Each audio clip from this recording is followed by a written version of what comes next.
ತುಳು ಲಿಪಿಯನ್ನು ಅಂಗನವಾಡಿ ಮಕ್ಕಳಿಗೆ ಅಭ್ಯಾಸ ಮಾಡುವ ಕಾರ್ಯ ಆಗಲಿ ಎಂದು ಶಾಸಕ ಯುಟಿ ಖಾದರ್ ಅಭಿಪ್ರಾಯಪಟ್ಟರು.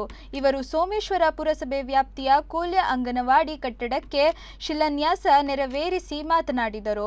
ಕನ್ನಡದ ಜೊತೆಗೆ ಆಂಗ್ಲ, ತುಳು, ಹಿಂದಿ ಭಾಷಾ ಲಿಪಿಗಳನ್ನು ಅಂಗನವಾಡಿ ಮಕ್ಕಳಿಗೆ ಕಲಿಸುವ ಕಾರ್ಯ ಆಗಲಿ, ಹೆತ್ತವರ ಆಸ್ತಿಯ ಜೊತೆಗೆ ದೇಶದ ಸಂಪತ್ತಾಗಲಿ ಎನ್ನುವ ಉದ್ದೇಶದಿಂದ ಪ್ರಥಮ ಶಿಕ್ಷಣ ಅಂಗನವಾಡಿಗೆ ಹೆಚ್ಚಿನ ಒತ್ತು, ಆರೋಗ್ಯವಂತ ತಾಯಿ ಮಗು ಇರಬೇಕು ಎನ್ನುವ ಉದ್ದೇಶದಿಂದ ಮನೆ ಬಾಗಿಲಲ್ಲಿ ಅಂಗನವಾಡಿ ಇರುವ ಕಾನೂನು ಇದೆ.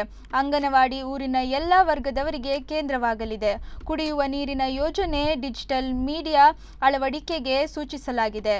ಯುಜಿಡಿಗೆ ಪ್ರಸ್ತಾವನೆ ಕೂಡಲೇ ಆಡಳಿತ ಕಳುಹಿಸಲಾಗಿದೆ. ಇಲ್ಲವಾದಲ್ಲಿ ನಗರ ಬೆಳೆಯಲು ಸಾಧ್ಯವಿಲ್ಲ. ಮೈದಾನಕ್ಕೆ ಸಂಬಂಧಿಸಿ ನೀಲಿ ನಕಾಶೆಯನ್ನು ಶ್ರೀರಾಮ್ ಫ್ರೆಂಡ್ಸ್ ಸರ್ಕಲ್ ತಯಾರಿಸಿ ಕಳುಹಿಸಿಕೊಡಿ. ಸುಸಜ್ಜಿತ ಮೈದಾನ ಎಲ್ಲದಲ್ಲೂ ಸಹಕಾರಿ ಆಗಲಿದೆ. ಉಳ್ಳಾಲದ ₹1 ಕೋಟಿ ಅನುದಾನ ಮೈದಾನಕ್ಕೆ ಮೀಸಲಿಟ್ಟರೂ ಜಾಗದ ಕೊರತೆ ಇದೆ ಎಂದರು. ಬಹುಶಃ ಇಲ್ಲಿ ಅಂಗನವಾಡಿಯಲ್ಲಿ ಕನ್ನಡ, ಇಂಗ್ಲಿಷ್, ಹಿಂದಿ ಎಲ್ಲ ಕೂಡ ಸಣ್ಣದಿಂದ ಕಲಿಸುವಂತ ಮನ ಹಮ್ಮಿಕೊಳ್ಬೇಕು. ಸರ್ಕಾರ ಹೇಳ್ಬೋದು ಕನ್ನಡಕ್ಕೆ ಮಾತ್ರ ಸೀಮಿತ ಅಂತ ಇರ್ಬೋದು ಕನ್ನಡ ಅಲ್ವಾ, ಅದೇ ಎಕ್ಸ್ಟ್ರಾ ಆಗಿ ಊರವ್ರು ಸೇರಿಕೊಂಡು ಸ್ವಲ್ಪ ಮಟ್ಟಿನ